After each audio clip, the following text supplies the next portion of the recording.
मुसाफात की next episode देखने वाले हैं कि रिमशा जो होती है वो तो रूम से बाहर आती है, ऊपर जा रही होती है लेकिन वो सीढ़ियों से गिर ही जाती है। उसकी तबीयत बहुत ज़्यादा ख़राब हो जाती है। रिमशा जो होती है वो तो चिल्ला रही होती है दर्द की वजह से। नहीद बेगम जैसे ही चिल्लाने की आवाज़ सुनती है तो वह जल्दी से कॉल करती है दानियाल को। उसे कहती है कि बेटा रिमशा इस तरह गिर गई है सीढ़ियों से, उसकी बहुत ज़्यादा तबीयत ख़राब है, जल्दी पहुँचो। दानियाल जो होता है वो तो बहुत ज़्यादा पहले भी कॉन्शियस है अपने बच्चे और अपनी बीवी को लेकर। वो तो भाग कर आ जाता है और रिमशा को लेकर हॉस्पिटल पहुंच जाता है।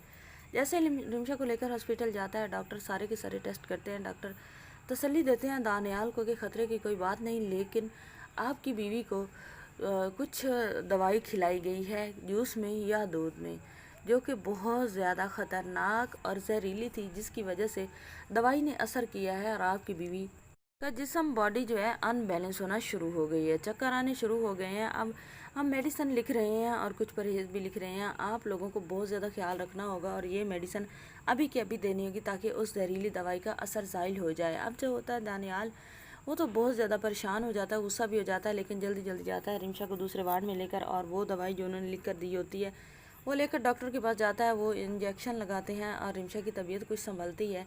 जैसे रिमशा की तबीयत संभलती है तो दानियाल रिमशा को घर वापस लेकर आता है। दानियाल बहुत ज़्यादा सैड होता है। दानियाल माहम को बुलाता है, उससे कहता है कि माहम मेरी बात सुनो, आज तुम्हारा कोई झूठ नहीं चलेगा, आज तुम्हें मुझे सच सच बताना होगा। मुझे पता है कि रिमशा को दवाई तुमने ही दी है, लेकिन क्या दवाई तुमने दी है, सच सच बता दो और तुमने क्यों दी है। रिमशा माहम जो होती है वो तो मुकर जाती है। वो कहती है कि दानियाल क्या हो गया है, आप मुझ पर इल्ज़ाम क्यों लगा रहे हैं। वाकई आपको रिमशा ने कहा होगा इस इल्ज़ाम लगाने के लिए। इस घर में एक तो कोई अपना नहीं है, दूसरा कोई भी नुकसान हो जाए तो इल्ज़ाम मुझ पर ही आता है या मेरे बच्चे पर आता है। अब तमाम जो होती है ब्लैकमेल करना शुरू कर देती है। दानियाल कहता है कि मैंने जो पूछा है वो बताओ, ब्लैकमेल करना बंद करो और ये बकवास बंद करो जो तुम कर रही हो। माम जो होती है वो कहती है कि तुम्हारे पास सबूत क्या है कि ये मैंने किया, मैंने ऐसा कुछ भी नहीं किया।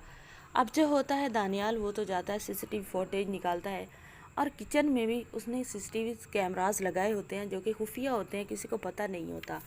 वो सारी की सारी फुटेज निकालता है जब महम जो होती है वो मिला रही होती है दूध में कोई चीज़, और दूसरी तरफ नौकरानी ने भी देख लिया होता है कि महम ने दूध में कुछ मिलाया है। नौकरानी ने उसी वक्त ही सवाल महम से कर लिया होता है कि मैडम आप बीबी जी आपने दूध में क्या मिलाया है रिमशा बीबी के। लेकिन उस वक्त तो जो होती है महम वो चुप करके उसे चुप करवा देती है डांट कर।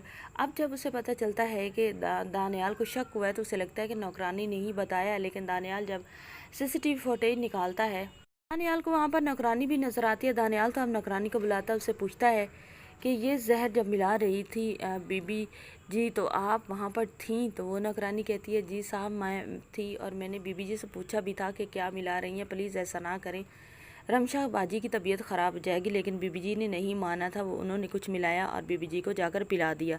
उसी वक्त से बीबी जी बेहोश हैं और गनूदगी में हैं।